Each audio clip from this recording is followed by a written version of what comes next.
Meu amigo e minha amiga, tem hora que dá vontade de chutar o balde, deixar tudo isso de lado, sabe? Eu acho que vocês devem se sentir assim também muitas vezes, né?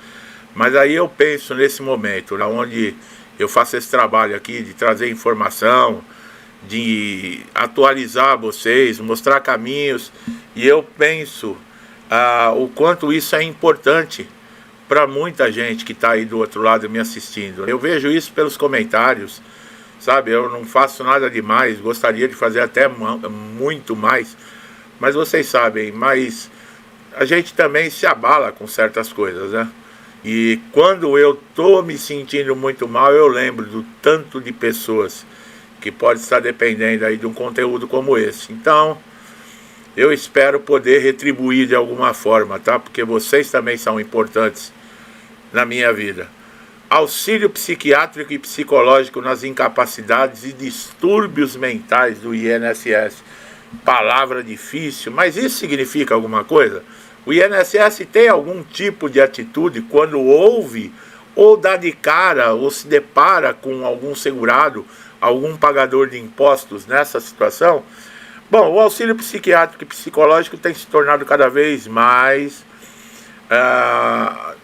central nas análises de incapacidade do INSS, especialmente diante do aumento significativo de transtornos mentais entre os brasileiros. Como é que você vai se manter mentalmente equilibrado num país do jeito que está? Com certeza.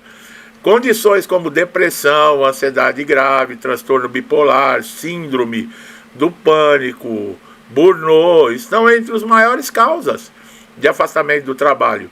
E isso exige do segurado, sabe, uma informação clara para entender como esse processo funciona e reconhecimento dessas incapacidades.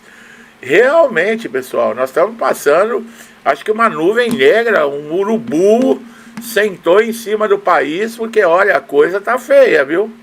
Muitos acreditam que apenas doenças físicas são consideradas incapacitantes. Não é, não. A legislação previdenciária deixa claro que transtornos mentais podem sim gerar direito a benefícios como a incapacidade temporária ou até a aposentadoria. O que define a Constituição não é o nome da patologia, e sim quanto ela afeta a capacidade laboral desse segurado, né? Isso é na avaliação técnica, né? Entre aspas, essas avaliações técnicas do INSS. A perícia médica, no entanto, ela nem sempre compreende toda a dimensão do sofrimento psíquico. Enquanto dores físicas podem ser observadas imediatamente, transtornos mentais exigem uma análise mais aprofundada envolvendo o histórico clínico, uso de medicamentos, crises, limitações sociais e cognitivas, além de funcionalidades do dia a dia.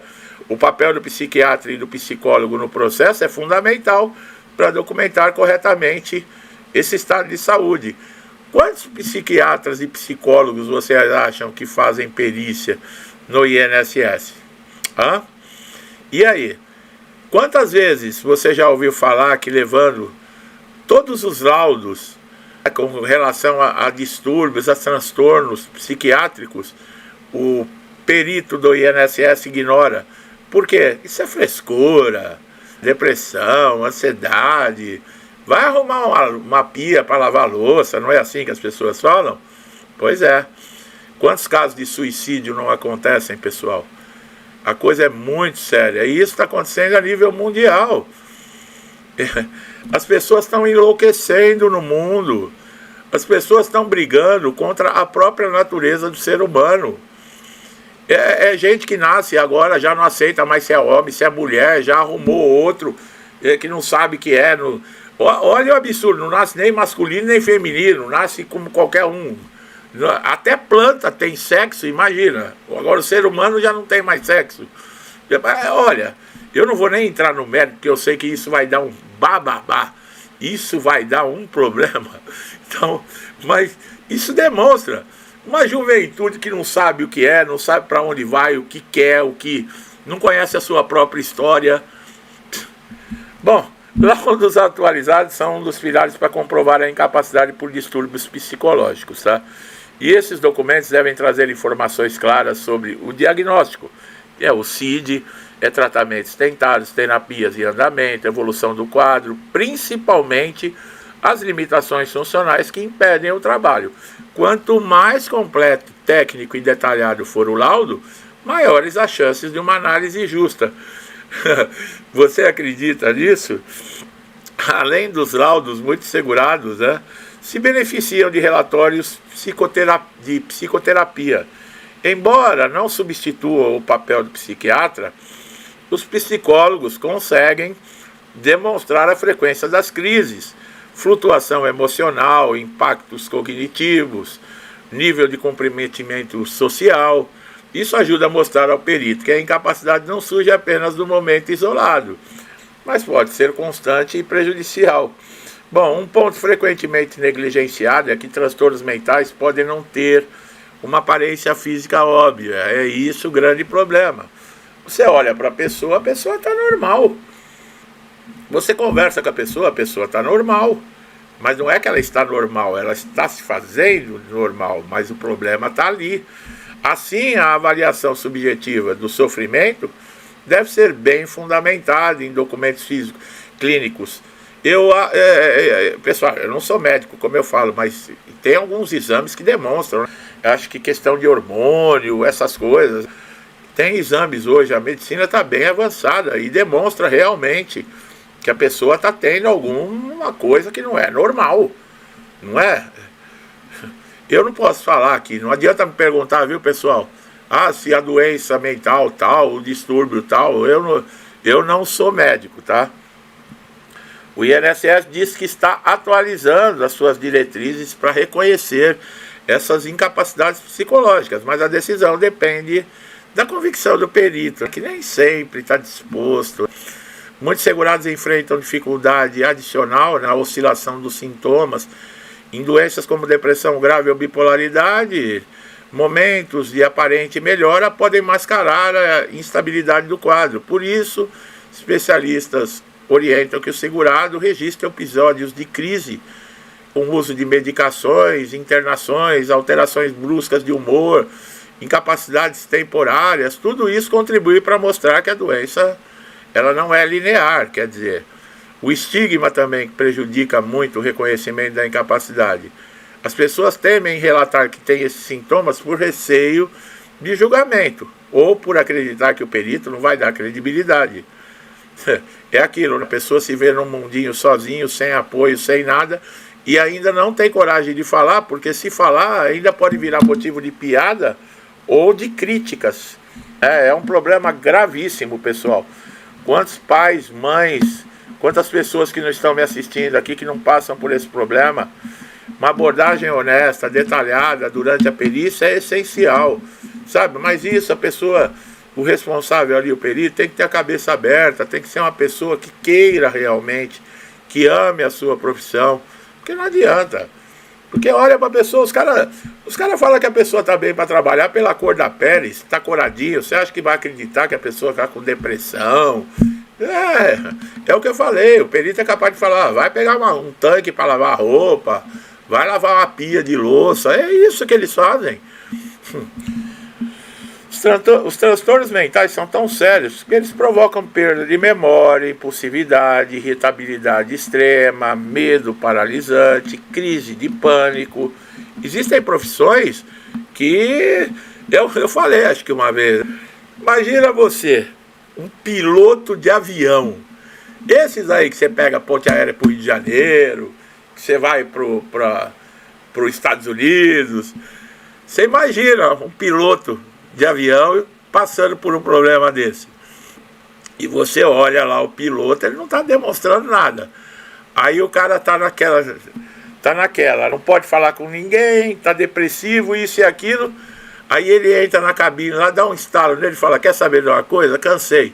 Só que eu não vou sozinho não, eu vou levar todo mundo comigo. E aí? Eu tenho certeza que tem um monte de gente dando risada aí agora. Mas você acha que isso é impossível? Você acha que isso é impossível? Sinceramente, eu estou conversando com você aí. Você tem essa segurança de entrar num avião e você nem sabe quem é o piloto, você não sabe o nome dele, a idade dele, você não sabe os problemas dele. E se ele pegou a mulher dele traindo ele lá? E aí? Como é que faz? Ele fala, o meu mundo acabou. E junto comigo eu vou levar todo mundo. E aí? Como é que faz? Já pensou numa coisa dessa? Ou você acha que isso é impossível acontecer? Pois é. Ué, piloto de avião também tem problema psicológico ou não tem? Piloto de avião também pensa em se suicidar, ou será que não? Medicamentos, ó.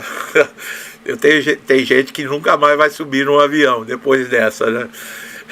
Muitos medicamentos exigem, por exemplo, semanas para surtirem efeito e pode causar efeitos colaterais como sonolência, tontura, lentidão cognitiva, alteração motora.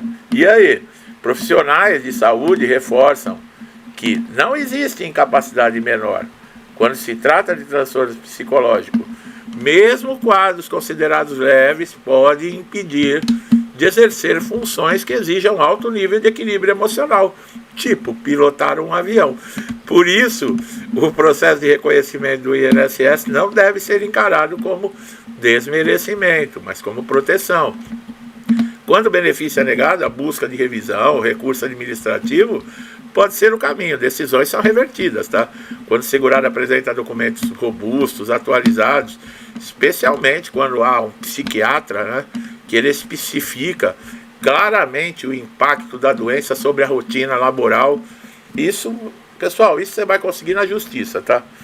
Porque dificilmente dentro do INSS, sofrimento psicológico pode limitar tanto quanto uma limitação física, né? Como também no dia a dia da pessoa, na sua vida pessoal, familiar. É importante, sabe, o segurado, você se estiver numa condição dessa, meu amigo e minha amiga, procure ajuda, não desista, converse, sabe? Chama um parente, um familiar da sua confiança, mais próximo, um amigo. Peça ajuda. Peça ajuda. Sabe como é que é? A cabeça da gente é aquilo. Pro capeta infernizar a nossa vida, basta uma desatenção. Basta, por isso que Jesus falava, orai e vigiai. Porque um segundo de desatenção pode passar coisas pela nossa cabeça e muitas vezes fazer com que a gente tome atitudes que depois não tem volta. Tá? Então converse com alguém, procure ajuda. Tá? INSS é isso mesmo. Você vai encontrar dificuldade. Eu espero que na hora Deus coloque um perito que compreenda uma situação de alguém que esteja passando por uma situação dessa, mas é difícil. Mas nós não podemos desistir, tá, meu irmão e minha irmã? Vamos seguir em frente.